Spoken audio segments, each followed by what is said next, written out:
Olá a todos, sejam bem-vindos a mais uma live T18 Ciências, Cuidados e Conscientização. Meu nome é Michele, estou aqui representando a Síndrome do Amor e o bate-papo de hoje é para lá de especial, é para aquelas mãezinhas, né, que ficam na dúvida de como que vão fazer com o calendário vacinal de seus filhos que possuem a trissomia do 18. Será que tem alguma diferença? Será que é igual das outras crianças? É sobre isso que vamos conversar hoje com a doutora Lígia Marsola. Seja bem-vinda, doutora Lígia. Gente, a doutora Lígia é nossa pediatra amorosa, né? Além de pediatra, ela é neonatologista e paliativista. Fique à vontade, doutora Lígia, para se apresentar. Boa noite, gente, tudo bem? Mais uma vez, uma alegria estar aqui com vocês. Como a Michele disse, eu sou pediatra e eu trabalho na rede pública aqui da cidade em que eu moro. Eu atendo crianças típicas, né? E atendo crianças com algumas questões de saúde e o ambulatório de prematuros e crianças, bebês de risco, sou eu quem faço aqui. Então, eu tenho alguma vivência aí com essa questão de vacinação, e é isso que a gente vai tentar falar com vocês hoje um pouquinho. Ah, que bom, doutora Lígia. E assim, primeiro vamos começar a esclarecer, né? A vacina a gente fala com os nossos filhos desde pequeno, que a gente tem que tomar vacina ali para o corpo da gente aprender a se defender de determinados bichinhos que vêm atacar, né? E eu gostaria que você explicasse se a trissomia ela afeta de alguma maneira o sistema imunológico, né? Essa defesa do organismo e quais particularidades sobre a imunidade e a suscetibilidade à infecção os pais devem conhecer. Bom, a trissomia do 18, ela, né, de todas as alterações, de todas as diferenças aí que ela vai trazer, né, para o portador dela, algumas são mais comuns, outras são mais raras. A questão do sistema imunológico, como ele vai repercutir no sistema imunológico, é um pouco mais raro, mas pode acontecer que quem nasce com T18 não tenha um órgão de defesa muito importante que a gente tem, que é o timo, né? O timo, ele vai ser responsável aí pela maturação de algumas células de defesa que a gente tem, e às vezes quem tem até 18 pode nascer ou com esse timo muito pequenininho, ou quase ausentes, como se você não tivesse ele, né? E isso vai repercutir bastante aí na imunidade. E por isso, né, relacionado a isso ou não, a gente às vezes vê uma diminuição de algumas dessas células de defesa em alguns outros tecidos de defesa que a gente tem. O baço, que é um outro órgão, né? Alguns linfonodos, que são pequenas glândulas que a gente fala glândula, mas não é uma glândula. Uhum, Pequenos órgãos que a gente tem em alguns lugares do corpo, que quando incha a gente chama de íngua, né? São os uhum. linfonodos. Então, às vezes, a gente tem menos linfócitos, que a gente fala que são essas células de defesa nesses linfonodos, e em alguns lugares, né, portas de entrada do corpo da gente, então, do intestino e tudo mais, pode estar diminuído. Então, isso pode realmente fazer com que essas crianças tenham um pouco mais de dificuldade de combater as infecções. Fora isso, né, se a gente pensar que até 18 ela vai cursar, né, ela vai ter algumas malformações que podem fazer com que a criança tenha, então, problema de pulmão, problema no coração. São condições também que vão aumentar o risco de algumas infecções, né? Se a gente pensar em crianças, né, pessoas com T18 que têm uma desnutrição, né, eu não estou falando deles serem menores por base, que eles já são, mas se a gente tiver uma desnutrição nessa história, também pode contribuir para essa imunidade baixar, né? Então, eu acho que é importante que os pais saibam disso, né? Se o filho. Esse diagnóstico dessa ausência do timo, por exemplo, a gente faz, às vezes, um pouco mais avançado na vida, mas faz parte né, da investigação inicial de toda criança com a síndrome de Edwards, fazer exames em que a gente acaba percebendo isso.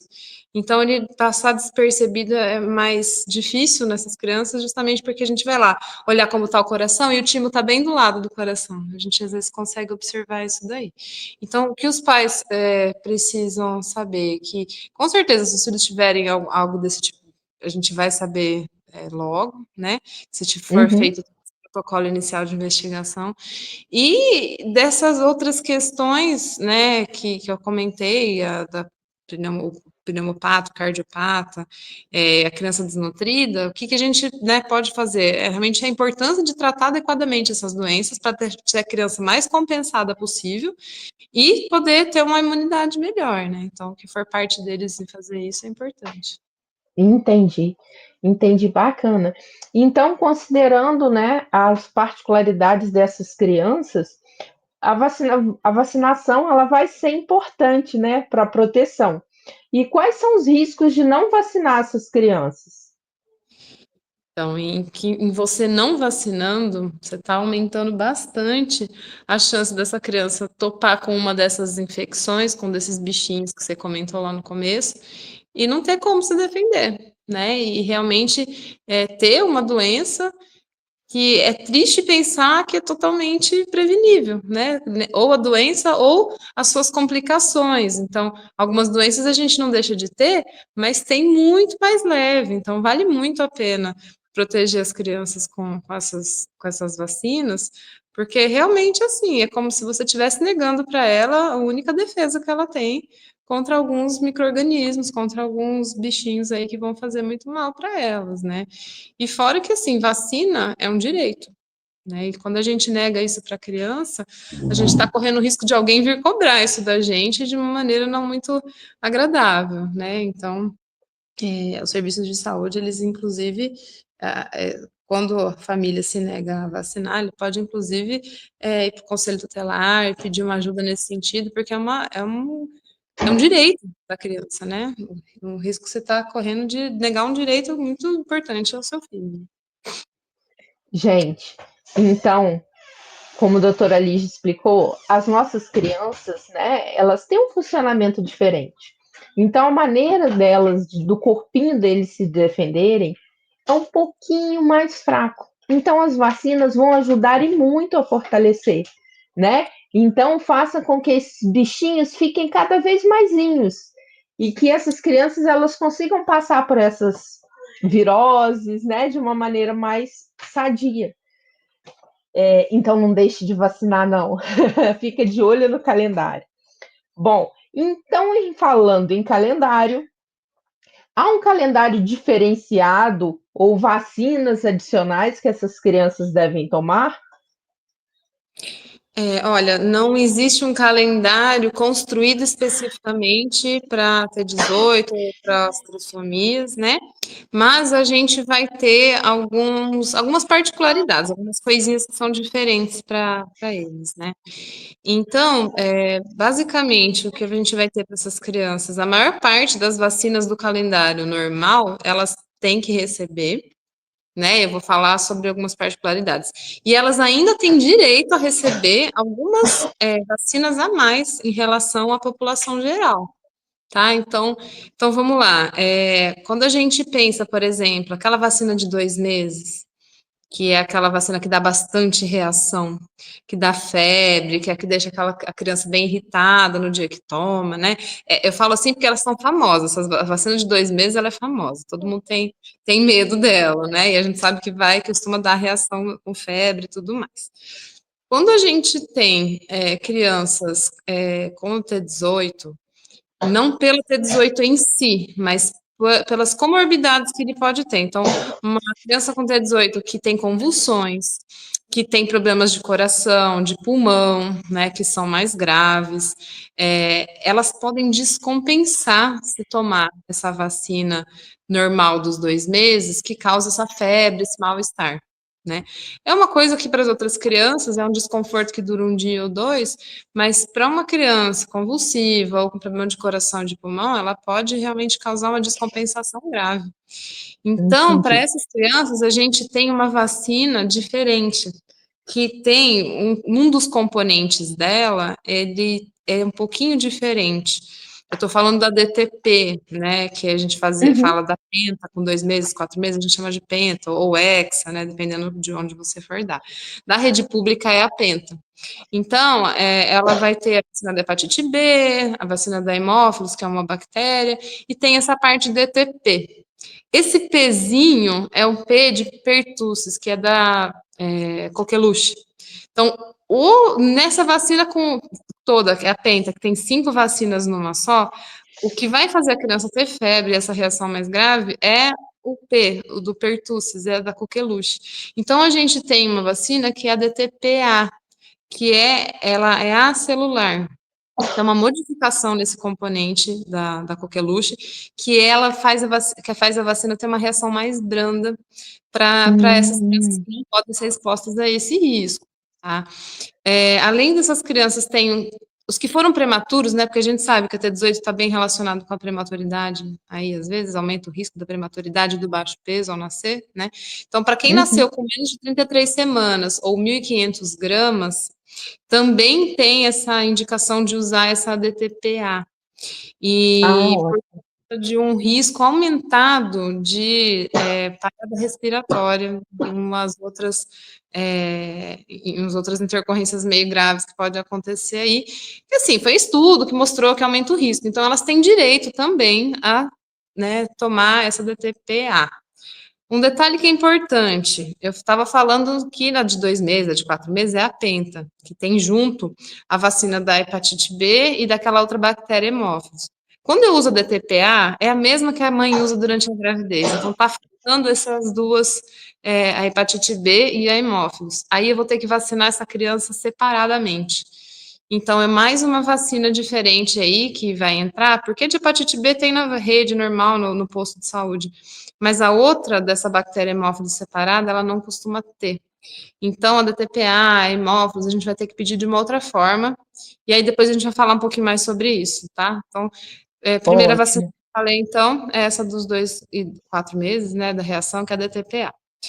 Além dela, tem uma outra da pneumonia, né, que a gente conhece, está no calendário normal também da pneumonia, com 2 meses, 4 meses. Aquela da pneumonia que já está no SUS com 2 meses, 4 meses, é a pneumo 10. Então, são 10 bactérias, que são o pneumococo, o nome dessa bactéria. Então, são 10 tipos diferentes de pneumococo. Existe Uhum. uma que chama 23. Essa pneumo 23 é contra 23 tipos do pneumococo. Então, essa vacina, ela também já não é para todo mundo, né, na rede pública. Ela o T18 vai entrar na indicação dessa vacina por ser uma trissomia. Então, tá lá nos critérios, trissomias. Então, todo mundo que tem uma trissomia, né, no caso, a gente está falando de 18, tem direito a essa vacina. E ela vai ser feita depois dos 2 anos de idade, depois que já forem feitas as da pneumonia normal do calendário. É mais uma Tá, que aí faz a pneumo 23, né? Isso, depois dos 2 anos faz a do pneumo 23, que é como se fosse um reforço maior dessas outras que a gente que eles já tomaram antes, né. Entendi, Daí a gente tem entendi. a da hepatite A e a da varicela, né, que é a da catapora, que também está lá na indicação como trissomia. Essas 2 vacinas, elas normalmente são oferecidas no calendário normal a partir de 1 ano e 3 meses. Para essas crianças, lá no manual do CRI, né, que foi de onde eu vi isso daí, eles falam a partir de 1 ano. Então, também são 2 vacinas que, especificamente, pela questão de ser uma trissomia, eles têm indicação. Além disso, vamos lá, a gente precisa pensar no a mais, né, que eu tô falando, com as coisas a mais que eles têm indicação. Essa época está muito difícil, acho que todo mundo olhando em volta deve estar sabendo da bronquiolite, como a gente está tendo bastante casos de bronquiolite, de internação, de caso grave, né. Então a gente tem, né, até pouco tempo, a gente só tinha o palivizumab, que é esse nome enorme aí, é um anticorpo contra o vírus sincicial respiratório, que é o vírus da bronquiolite. Então, essa vacina, ela estaria disponível para as crianças com T18, e não é bem uma vacina, mas é a defesa direta. Quando eu dou uma vacina, eu dou para o corpo um estímulo para ele produzir os anticorpos à defesa. Então, o palivizumab, ele já é a defesa pronta, né? E então esse palivizumab, eles têm indicação caso tenham um problema grave de coração, problema grave de pulmão, ou tenham nascido muito prematuros, aí abaixo de 29 semanas que a gente vai falar. Então, o que a gente tinha antes era isso, né? No SUS ainda é só o que a gente tem, mas saiu um novo anticorpo que chama Nirsevimab, é outro nome enorme, né? Mas ele é um anticorpo que está para entrar no SUS, a gente ainda não tem previsão de quando que isso vai começar a ser oferecido pelo SUS, mas a gente acha que quando começar vai mudar muito a evolução dessa questão da bronquiolite, né? Mas pelos convênios a gente já tem esse direito, tá? As crianças com convênio, elas já têm direito, porque a gente tem uma. Isso foi do ano passado, no finzinho do ano passado, tem uma resolução da Agência Nacional de Saúde, né, da ANS, que é quem rege a lei dos convênios aí, que obriga aí a cobertura pelo Nirsevimab para prematuros com menos de 37 semanas, tá? Então, uma criança com T18, que nasceu com menos de 37 semanas, teria direito. E até 1 ano de idade. E se para crianças menores de 2 anos de idade, quando tem uma doença crônica, né, pulmonar, que pode acontecer com eles, ou então alguma doença cardíaca, né, uma malformação congênita grave, com repercussão e tudo mais. Então, assim, a gente tem bastante criança com T18 nessa situação, né? Então, esse é uma conquista aí, que há de chegar no SUS, mas no convênio a gente já tem isso, e daí são as coisas a mais, né, que a gente tem. Em termos de outra coisa diferente do calendário, aí entra, por exemplo, o que eu tenho que falar sobre a vacina da febre amarela. Que aí, quando eu tenho uma criança, aquela que eu falei com a ausência do timo, por exemplo, aí ele já não pode receber, tá? Então, de todas as vacinas, a única aí que a gente vai segurar e não vai oferecer a princípio para essas crianças é a febre amarela, caso elas tenham essa deficiência aí de não ter nascido com o timo. Caso contrário, elas vão ter direito e aquela dos 2 meses, dos 4 meses, a normal, a gente não vai indicar, vai indicar outra. É a Então, PA. tirando essas, todas as vacinas devem ser aplicadas no tempo adequado, no tempo certinho, como calendário para as outras crianças, tá? E essas a mais são vacinas que a gente precisa, então, cobrar ali, né? Dar uma perguntada para o pediatra, olha, então, vai ter direito, não vai, porque, né, depende do quadro clínico, como eu estava dizendo, então é interessante conversar aí com o médico sobre isso, e até na sala de vacina, né, no posto de saúde, assim, eu preciso falar um pouco sobre o Programa Nacional de Imunização, que é a coisa mais linda, gente. Assim, estudando, né, para poder vir aqui falar para vocês, eu li os manuais técnicos, são muito organizados, são muito bem escritos, né, e assim, é um protocolo muito certinho, são muitas vacinas, e as nossas vacinadoras, elas têm que fazer um curso específico para ser vacinadora, não basta ser enfermeira e saber dar injeção, entendeu? Elas fazem todo um curso para entender a importância, os riscos envolvidos, né? Então, são pessoas que sabem procurar informação. Então, de repente, né, chegar na sala de vacina e falar assim, olha, minha criança tem um problema assim, assim, assado, o que ela teria de direitos a mais e tal? Então, é interessante, é um bom lugar para saber disso também, porque é bastante informação, né? Ótimo, ótimo. É sempre bom saber aonde perguntar, né? E aí a gente passando essa confiança, né? Que os profissionais realmente são treinados e capacitados para estar ali, para atender esse público. É bem legal. E assim, pensando no acesso via SUS, como essa pode conseguir as vacinas na rede pública? Tipo, o médico, ele vai, o pediatra, ele vai passar, a criança tem cardiopatia e tal, tal. Existem orientações sobre processo, documentação necessária para conseguir algum tipo de vacina a mais? Não. Então, aí funciona assim, né? A criança que tem essa indicação precisa realmente de um pedido, né, do médico aí, Vai ter que envolver o médico, não vai ter jeito, por quê? Para fazer esse pedido, a gente precisa de um relatório, precisa de um relatório médico explicando o porquê daquela indicação. Então, olha, né, eu solicito lá a DTPA, porque o meu paciente tem uma doença cardíaca grave com risco de descompensação se fizer febre. E aí eu solicito, então, a vacina que eu vou precisar, né? No caso dessa, tem que solicitar a DTPA e tem que solicitar aquela da bactéria separada, da hemófilos separada. Então, aí essa Uhum. solicitação, né, feita, é como se fosse realmente isso, um relatório. É bem simples de fazer. O pessoal da sala de vacina normalmente vai encaminhar para o CRI. O CRI é o Centro de Referência de Imunobiológico Especial. Imunobiológico é uma vacina, vacina é um imunobiológico, né? E então, soros, vacinas, essas imunoglobulinas, são todos esses imunobiológicos que ficam no CRI. Esse centro de referência, ele fica normalmente em algum local de referência, por exemplo, aqui na região que eu moro, fica na Unicamp, o CRI, né? Então, ele que fica com essas vacinas lá. Então, esse documento é encaminhado, esse relatório é encaminhado, né?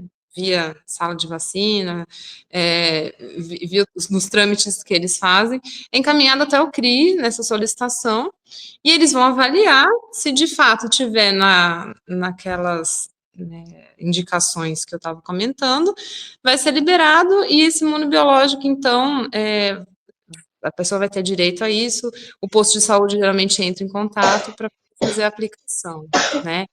E então, assim, a ideia é realmente a questão disso tudo é mais conseguir chegar no pediatra e o pediatra saber o que ele tem que fazer, né? Saber qual é a vacina que ele tem que indicar para o paciente dele e no momento oportuno, né? Então, assim, é interessante que a gente saiba o quê? Bom, meu filho tem uma condição que exige algumas vacinas diferentes.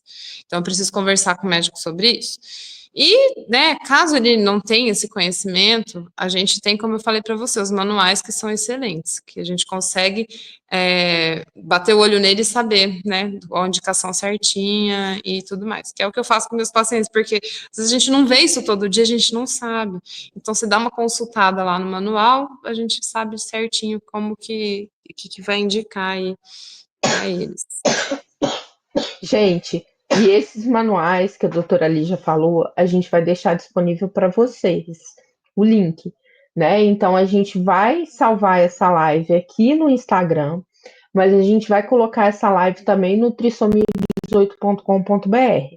E lá, junto com a live, a gente vai colocar já as referências para vocês verem aonde foi constado, da onde essa informação veio, né? Caso precise, você vai ter isso em suas mãos. Muito bom, doutora Lígia, ótimas informações.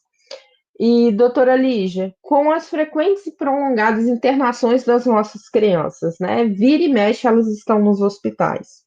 Há alguma restrição, alguma vacina que não pode ser tomada durante esse período de hospitalização? Ou em alguns momentos, quando a saúde do bebê está mais delicada? Então, aí assim, eu acho que nós vamos separar a internação em dois tipos de internação diferentes, né? Então, por exemplo, a gente tem uma internação normalmente por um problema de saúde que está acontecendo. Então, sei lá, tem uma pneumonia, uma infecção de urina mais grave, que exige um tratamento com medicação na veia, então precisa ficar internado, precisa usar oxigênio, enfim.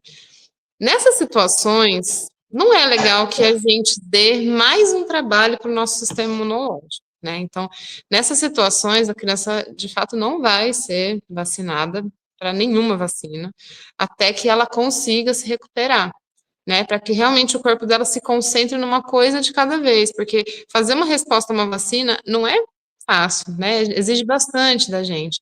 Então, crianças típicas também chegam no posto de saúde, estão com febre, estão com chiando, estão usando antibiótico, não dá para vacinar nesses casos, né? Tem que esperar realmente melhorar. Agora, se eu estou falando, por exemplo, de um bebê que nasceu, que teve alta, Ele chegou, por exemplo, num peso, né, de 2 quilos e precisa tomar a BCG, que é a primeira vacina que a gente toma, aquela da marquinha do braço, o hospital normalmente faz. Está internado ainda com 2 meses, tem alguma situação clínica que ainda não permite a alta, vamos supor, um peso abaixo, ou ainda uma dependência de oxigênio, mas é uma criança que está estável, que a gente sabe que não está lutando contra nada tão difícil assim, o corpo dela consegue tomar vacina. Geralmente as crianças são vacinadas com as vacinas de 2 meses, com aquela particularidade, né, que eu comentei, mas ele não fica sem vacina, pelo menos assim. A maioria das UTIs neonatais tem protocolo para isso, né? E, claro, pode ser que tenha algumas que às vezes passa batido, que não é uma rotina, né? Às vezes a vacinação, ou então o hospital não tem, às vezes, um protocolo muito bem estruturado com isso. É interessante questionar: olha, ele vai tomar vacina de 2 meses? Vai tomar vacina de 3 meses? Porque são poucas as vacinas que a gente não pode dar dentro de um hospital por estar dentro de um hospital. Por exemplo, a do rotavírus é uma das exceções que a gente vê mais, porque ela é feita com 2 meses e com 4 meses. É uma vacina que tem o vírus ali atenuado e ela realmente não pode ser feita dentro de uma UTI pelo risco de contaminação de outras crianças que não têm indicação de usar essa vacina. Então, essa é uma vacina que não vai ser feita durante a internação. Mas as outras, né, as que são de vírus inativados, que são de bactéria inativada, ou pedaços da bactéria, pedaços do vírus, elas não têm contraindicação de ser feitas, a menos que a criança não tenha condição clínica de receber. Então, se ela tiver em condições, ideal é que seja feito sim. Ou seja, a gente tem o calendário, mas o pediatra ele vai avaliar também um momento da criança, né? O pediatra ou a enfermeira que estiver lá no posto de vacinação.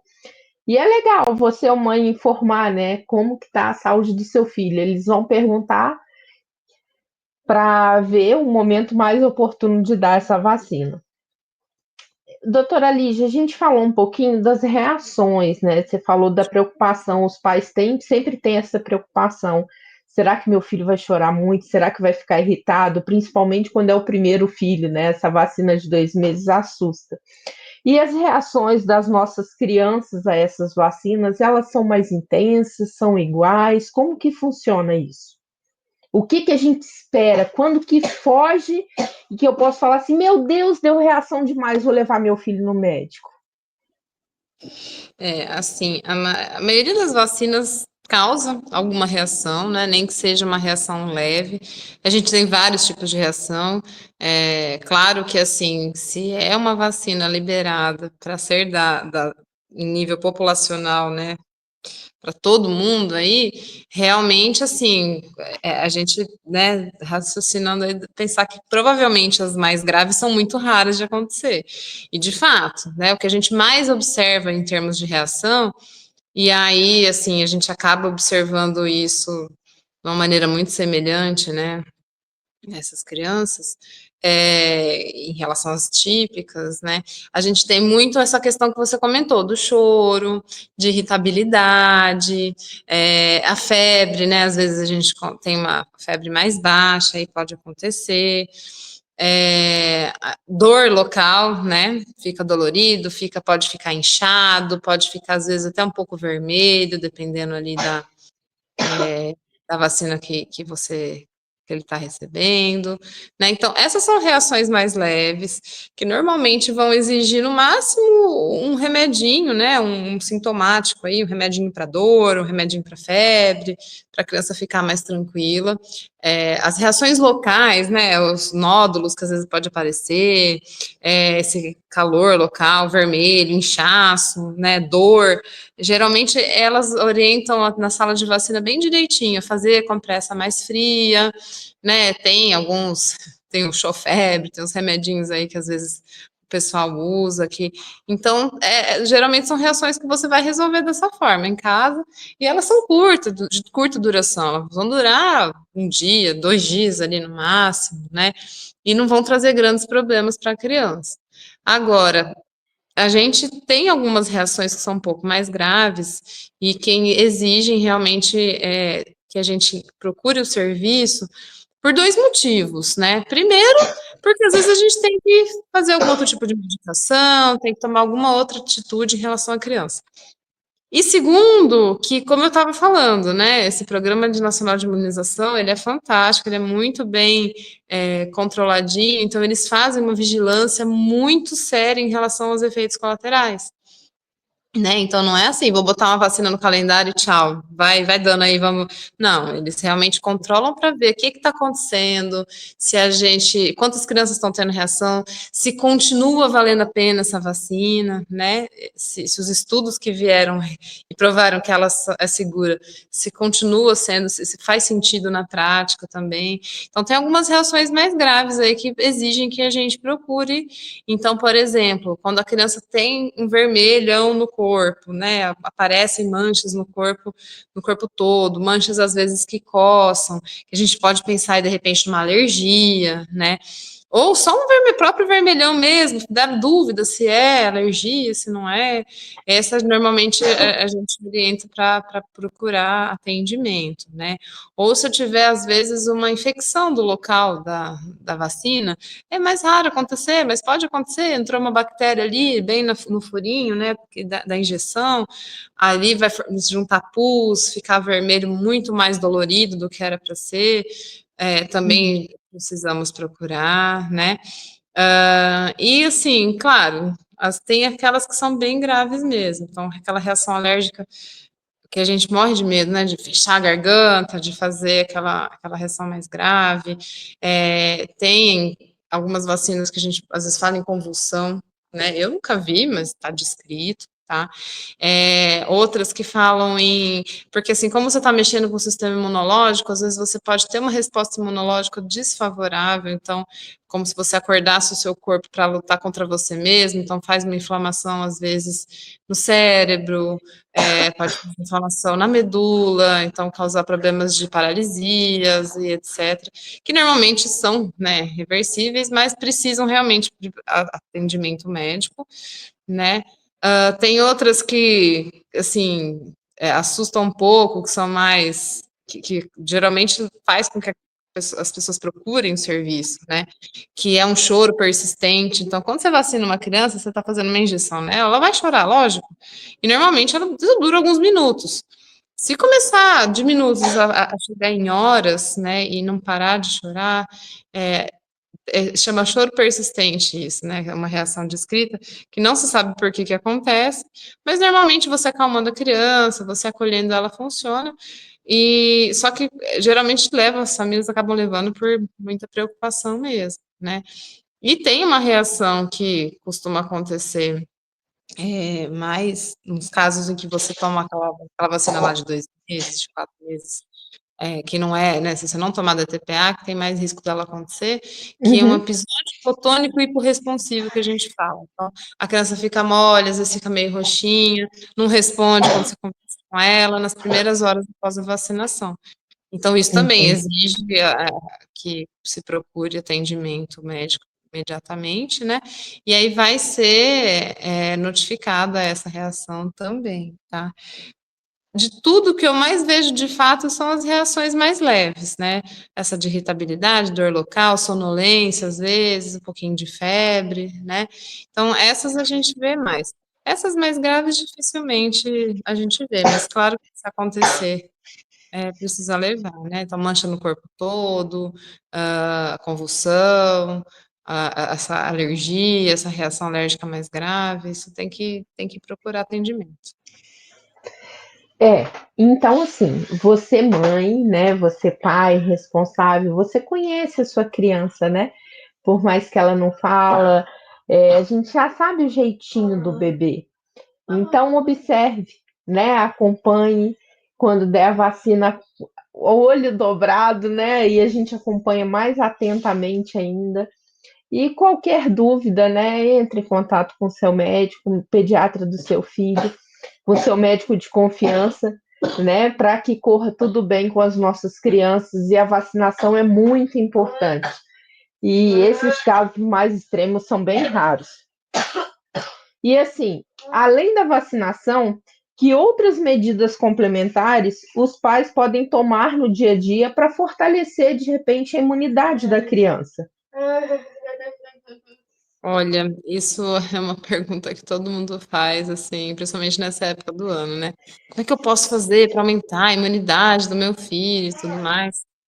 Então, né, realmente, se eu tenho uma criança com condições de saúde que são tratáveis e que eu consigo equilibrar, então eu tenho uma doença cardíaca que eu preciso dar um remédio direitinho, eu tenho uma doença no pulmão que eu preciso medicar, não posso esquecer a medicação para essa criança ficar mais compensada, porque lógico que um coração descompensado aumenta o risco dessa criança ter uma doença que vai fazer muito mais, né, muito mais reação para Uhum, ela. Então, tratar essas comorbidades adequadamente é importante. Tentar, de fato, manter uma nutrição adequada da criança. A gente sabe que muitas crianças com T18 precisam de vias alternativas de alimentação e algumas, infelizmente, chegam num estado de desnutrição complicado antes das famílias, às vezes, aceitarem isso, ou até dos profissionais indicarem, né, essa via. Então, é importante isso, porque realmente a desnutrição aumenta muito o risco nessas alterações de imunidade, aumenta muito o risco de ficar doente, de ter que internar e tudo mais, e dificultar realmente a luta do corpo contra esses micro-organismos, né? Então, é importante tentar dar a melhor condição clínica para essa criança que ela pode ter. Então, fazer todos os tratamentos possíveis, seguir as orientações, né, dos profissionais que cuidam dessa criança, isso é importante. Infelizmente, eu não tenho um remédio, eu não tenho uma vitamina, eu não tenho, né, nada que eu consiga uma fazer fórmula mágica. acontecer, né? Não tem. Então, o que eu poderia dizer é isso, né? Siga todas as orientações que os profissionais derem. E, claro, algumas proteções, coisas para proteger da infecção, a gente pode fazer. Então, poxa, tá, tô falando aqui que tem um monte de criança com bronquiolite, com gripe, com Covid. Eu vou pegar minha criança e vou sair com ela para todo canto. Eu vou pegar minha criança e botar ela em contato com outras crianças doentes, né? Será que não é melhor ficar mais quietinho em algumas épocas? Vou levar essa criança para o shopping, para a igreja, para todo mundo ficar em cima. Será que não é melhor em algumas épocas do ano a gente ficar mais atento, né? Para proteger eles disso? Tem estudo que fala sobre lavagem nasal, né? Que diminui o risco é, de pegar um vírus respiratório, né? Uhum. Então, assim, realmente tentar dar a melhor condição possível e se proteger um pouco, né, se poupar um pouco de algumas situações de risco, tá? Eu acho que isso é interessante para prevenir infecção também. Com certeza. E assim, para encerrar, que mensagem final você gostaria de deixar para os pais e cuidadores sobre a importância da vacinação e a proteção das crianças com trissomia 18?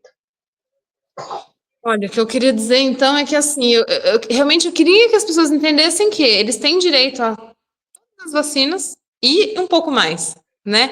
Que é parte, sim, da informação, do conhecimento que a gente precisa ter sobre a condição do filho da gente, é parte disso saber que ele tem esse direito e ele tem indicação dessas vacinas diferentes que vão protegê-lo ainda mais. Lógico que não é obrigação dessas famílias saberem, tem que dar essa vacina, mas saber que tem esse direito, que tem essas coisas a mais, para saber cobrar de quem está cuidando do filho deles.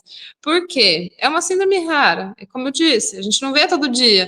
Não vê todo dia, como é que você vai fazer para lembrar tudo aquilo? Então, vai ter que ser realmente um profissional que vai atrás de olhar e se informar sobre essas vacinas, né, a mais. Confiem nas vacinas, né, confiem no SUS.